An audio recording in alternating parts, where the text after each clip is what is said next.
kan saya udah dipotong gitu ya. Misalnya saya karyawan, kemudian saya sudah bekerja nih bulan Bu Fitria, kemudian penghasilan saya juga udah dipotong untuk pajak. Kenapa saya harus lapor pajak juga gitu? Iya, karena apa? Karena bukti potong itu tidak sama dengan SPT tahunan. 1770 yang usahawan ya, yang melakukan pekerjaan bebas itu bisa menggunakan e-form PDF.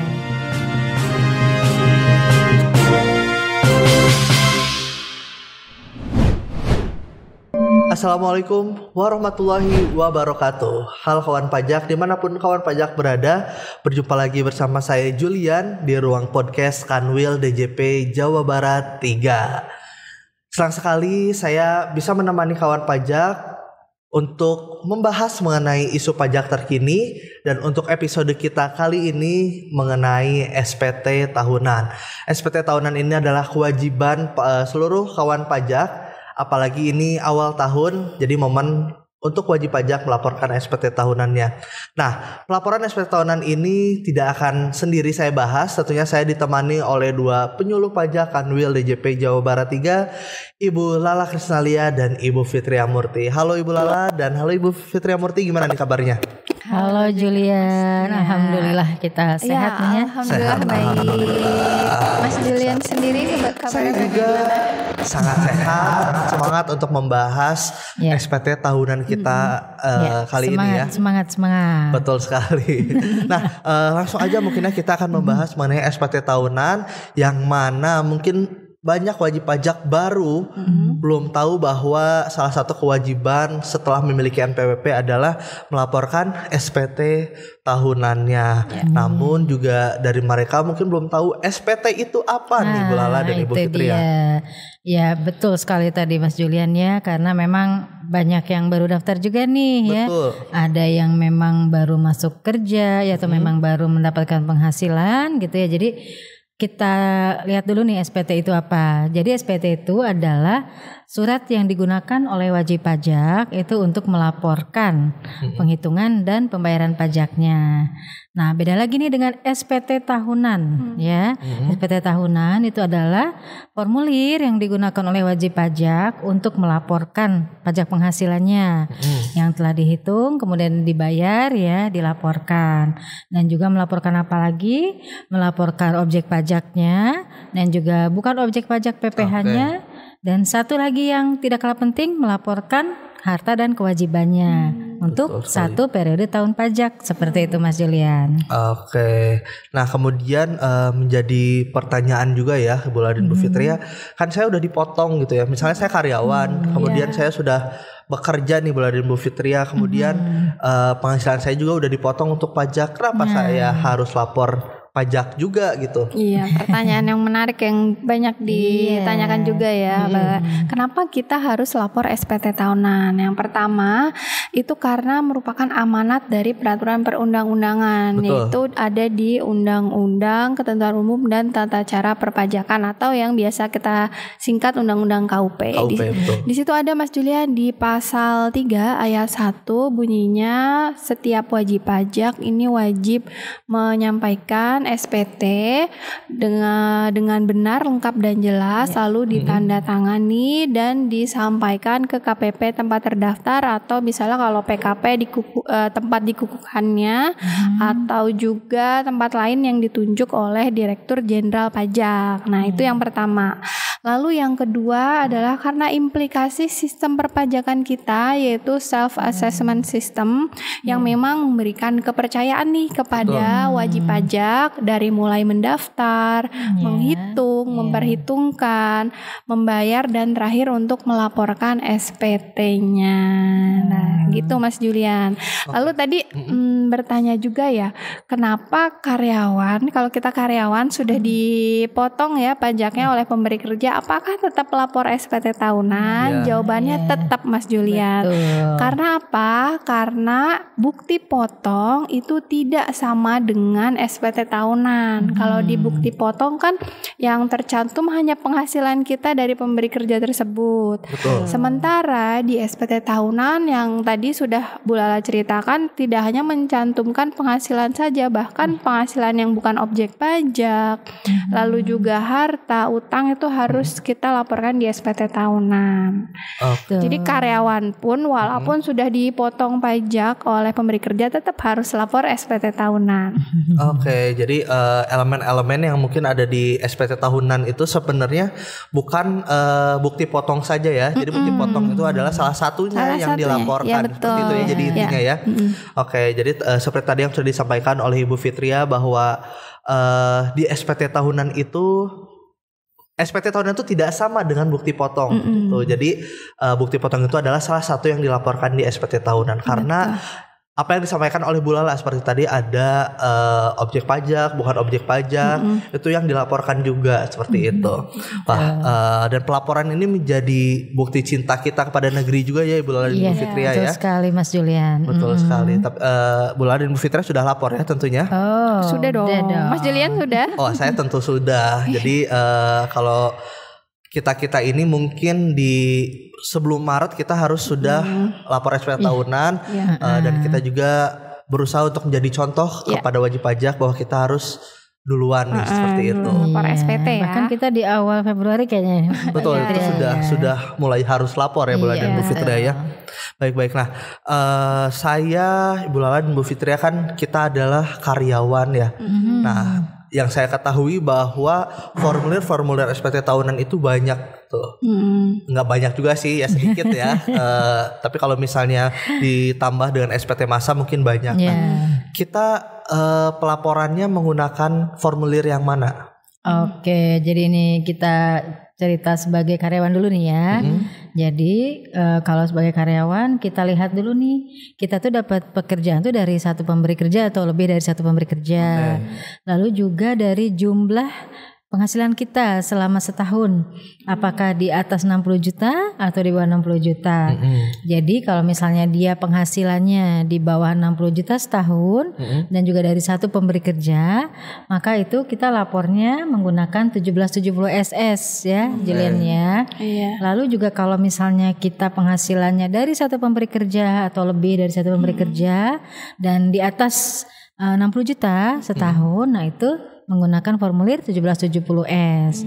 Ada lagi nih Mas Julian ya, kalau kita misalnya melakukan kegiatan usaha atau pekerjaan bebas ya. Nah, itu kita menggunakan 1770 polos. Nggak ada S dan nggak ada SS-nya gitu. Istilahnya polos kurang ya. terlalu nggak dingin berarti ya. Nggak ada S-nya ya. Iya. Nggak dingin betul. Nah, itu sih yang digunakan ya. Jadi bisa menggunakan e-form PDF juga nih kalau untuk yang usahawan ya. Seperti itu Mas Julian. Oke, jadi ada 4 formulir ya. Ada 1770 SS, 1770S, 1770 polos dan bisa menggunakan e-form PDF ya. E-form apa e-form? E-form. Oh, tapi itu 1770 yang dilaporkan secara e-form mungkin. Iya. Sebenarnya kalau untuk orang pribadi ada 3. Kalau jadi 4 itu sama SPT tahunan badan. SPT tahunan badan. Iya. Bisa. Oke, nah kemudian tata cara pelaporannya itu kemana nih? Jadi DJP ini menyediakan beberapa kanal yang bisa diakses untuk wajib pajak melaporkan SPT tahunan. Betul. Ya, yang pertama itu secara langsung. Jadi wajib pajak ini bisa menyampaikan dengan datang langsung ke KPP terdaftar ataupun bisa juga melalui pojok pajak yang dibuka oleh KPP, mobil pajak ataupun tempat lainnya yang ditentukan. Nah, tapi kalau untuk saat ini apabila ingin berkunjung langsung ke KPP itu terlebih dahulu kita mengambil antrian online ya di kunjungpajak.go.id. Nah, itu yang pertama, datang langsung, lapor langsung ya. Lalu yang kedua melalui pos atau jasa ekspedisi. Kalau misalnya KPP-nya kejauhan, formulirnya udah diisi, sudah lengkap, benar, jelas, sudah ditandatangani, itu boleh kawan pajak mengirimkannya ke KPP terdaftar, bisa melalui pos dan juga ekspedisi ya, jasa ekspedisi. Tapi yang perlu diingat, kalau kawan pajak ingin mengirim melalui pos itu jangan yang pakai perangko karena tidak ada bukti pengirimannya. Jadi pakai yang pos tercatat. Jadi ada resinya ya. Lalu melalui layanan daring nih atau secara online. Nah, DJP ini menyediakan dua layanan elektronik untuk pelaporan SPT tahunan melalui e-filing, ada juga melalui e-form. Tadi e-filing sudah disebutkan oleh Ibu Lala, itu yang untuk formulir 1770S dan SS, sedangkan e-formnya itu untuk wajib pajak yang menggunakan formulir 1770. Nah, itu melalui e-form PDF. Nah, terakhir adalah melalui penyedia jasa aplikasi perpajakan. Jadi ini memang adalah pihak yang merupakan mitra resmi DJP untuk membantu wajib pajak melaporkan SPT-nya. Kalau ingin tahu info lengkapnya tentang PJAP ini, bisa diakses kawan pajak di laman www.pajak.go.id. Jadi ada beberapa kanal nih, bisa bebas kawan pajak pilih yang mana untuk melaporkan SPT tahunan. Tapi kalau biasanya kalau ASN, TNI, Polri itu wajib lapornya secara elektronik melalui e-filing. Sudah ada aturannya ya, Mbak Fitria. Iya, betul sekali. Betul. Jadi Ibu Fitria dan Ibu Lala juga pasti menggunakan e-filing ya. Saya juga menggunakan e-filing. Jadi tadi ada banyak banget saluran yang dijelaskan oleh Ibu Fitria Murti. Kita banyak banget saluran, ada secara langsung bisa menggunakan jasa ekspedisi, kemudian ada juga secara online menggunakan e-filing, kemudian ada juga penyedia jasa aplikasi perpajakan. Wah, ini jadi memudahkan kawan pajak, silakan menggunakan yang mana, tapi sesuai juga dengan peruntukannya. Jika mungkin sudah pegawai negeri sipil, TNI atau Polri, silakan menggunakan e-filing seperti itu ya Bu dan Bu Fitria ya. Nah, ngomong-ngomong soal e-filing gitu kan, ini menggunakan bahasa Inggris lagi ya gitu. E-filing itu seperti apa atau apa sih e-filing itu? Iya, jadi sebenarnya e-filing itu adalah suatu cara nih Mas Julian ya. Jadi suatu cara penyampaian SPT tahunan gitu secara elektronik. Zaman sekarang kan sudah pada pakai II semua ya. Canggih lah ya. Udah canggih ya. Jadi secara elektronik itu secara online, kemudian juga real time ya. Jadi itu dilaporkannya melalui website www.pajak.go.id atau melalui aplikasi tadi ya, yang jasa perpajakan tadi. Nah, seperti itu. Lalu juga yang dilaporkan apa? Ini ada dilaporkan secara web filing ya, web filing yaitu formulir 1770S ya, kemudian 1770 SS, lalu 1770 seperti itu. Dan untuk mereka yang terdaftar, mereka tuh kita kali ya, karena ini ASN, kita ngomongin kayak ASN nih. Jadi ASN itu sebenarnya dari 2015 itu sudah diwajibkan untuk memakai e-filing ya. Iya, jadi sebelum corona udah lapor online juga gitu ya, betul. Bukan gara-gara ada virus corona baru online. Iya betul. Jadi ini Menteri Pendayagungan Aparatur Negara ini sudah Permenpan RB ya, dan juga di nomor 8 tahun 2015 tuh sudah mewajibkan kita untuk menggunakan e-filing, ya gitu. Jadi apa saja nih yang harus disiapkan untuk melaporkan SPT tahunan secara e-filing? Yang pertama tentunya nih Mas Julian, Mbak Fitria, kita sudah punya NPWP ya, karena yang wajib lapor itu kan sudah memiliki NPWP. Lalu juga yang kedua itu sudah memiliki EVIN ya. Kemudian yang ketiga itu adalah pastinya sudah memiliki akun di DJP online seperti itu. Dan satu lagi nih Mas Julian ya, kalau yang 1770 yang usahawan ya, yang melakukan pekerjaan bebas itu bisa menggunakan e-form PDF. Nah, jadi dia kalau nanti kita masuk ke DJP online itu ada pilihan ya, selain e-filing ada pilihan e-form. Nanti step-stepnya akan dijelaskan seperti itu. Jadi kalau misalnya untuk karyawan tadi bisa menggunakan e-filing, dan kalau ternyata punya usaha gitu ya, utamanya di usaha bisa menggunakan 1770 itu melalui e-form gitu, pelaporan SPT tahunannya ya. Jadi semua bisa dilakukan secara online seperti itu ya Bu dan Bu Fitria ya. Baik, kemudian ini saya membaca juga salah satu mungkin ada pertanyaan dari media sosial yang masuk ke Pajak Jabar 3. Ini mengenai e-form PDF. Tadi kan dibahas juga ya, salah satunya ada e-form PDF. Nah, katanya gini, di e-form PDF ketika saya menginput peredaran bruto per bulan, khususnya bulan-bulan awal di mana penghasilan kita masih di bawah 500 juta setahun. Nah, jadi ini mungkin baru ada usaha kali ya, itu kan di bawah 500 juta setahun. sistemnya itu langsung mengalihkan dengan 0,5% sesuai tarif PPh final PP 46 atau PP 23 setiap bulannya. Mungkin ini harusnya 0 seperti itu ya. Nah, itu bagaimana solusinya nih Bu Lala dan Ibu Fitria? Ya, ini banyak sekali ya pertanyaan kayak gini ya Mbak Fitria ya. Malah Mas Julian. Jadi memang tadi kan untuk wajib pajak yang memiliki usaha itu lapornya menggunakan formulir 1770. Kalau secara elektronik berarti menggunakan e-form PDF. Dimana nanti ketika kita melaporkan peredaran bruto berdasarkan PP 46 atau PP 23 kan kita input peredaran brutonya per bulan. Kalau kita input per bulan di situ otomatis nih di e-form yang lama ini langsung dikalikan tarif pajak sudah muncul pajak yang terutangnya. Tapi jangan khawatir kawan pajak semuanya, sekarang sudah ada nih Mas Julian pemutakhiran atau update aplikasi e-form-nya. Jadi tentu saja aplikasi e-form ini nanti menyesuaikan dengan perubahan peraturan Undang-Undang Harmonisasi Peraturan Perpajakan dan juga PP 55 tahun 2022 yang tadi mengatur kalau untuk peredaran bruto sampai dengan 500 juta itu tidak dikenakan PPh. Tadi untuk wajib pajak UMKM tersebut ya yang masih di bawah 4,8 miliar. Jadi sekarang sudah menyesuaikan Mas Julian, ketika input peredaran brutonya nanti tidak langsung otomatis dikalikan tarif, tapi untuk pajak yang terutangnya diinput manual. Jadi bisa nanti untuk misalnya Januari awal peredaran brutonya masih 100 juta. Jadi langsung input aja PPh yang terutangnya 0. Nanti kalau misalnya udah ada PPh yang terutang sudah di atas 500 juta bisa diisikan juga secara manual. Jadi sudah ada update yang terbaru, jangan khawatir. Iya, udah ada solusinya nih Mas Julian ya. Betul. Dan baru banget nih kayaknya nih, soalnya awal-awal minggu lalu tuh kita juga masih bingung nih buat jawab ya, karena belum ada updatean terbaru dari sistem ini ya Mbak Fitria ya.